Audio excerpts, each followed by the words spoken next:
Primetime News this evening, man believed to be behind taxi protest in custody, but police insist it's not because of today's action. Court of Appeal to request audit of all cases it returned to the Supreme Court for trial over the last 6 years. And part 2 of a Primetime News special report, Too Fast, Too Furious.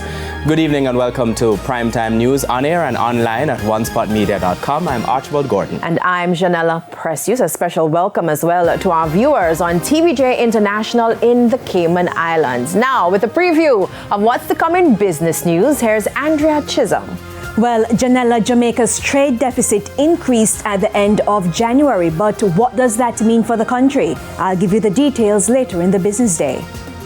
And Jordan Ford has a preview of what's coming up in Primetime Sports. Is it track and field? That's my question. Yes.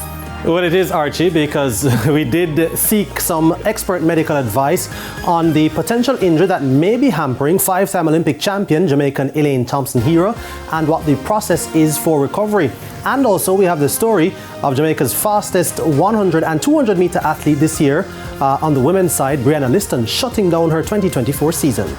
Yeah, that one is unfortunate because I was really hoping that she would, be at the trials. But anyway, Romain is also here with a preview of the weather report and forecast.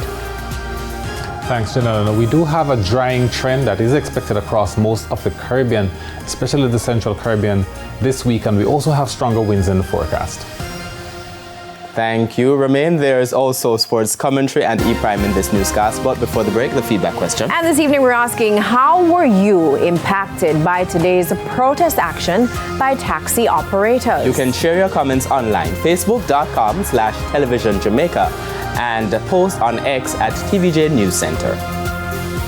Please stay with us. Primetime News returns after this break.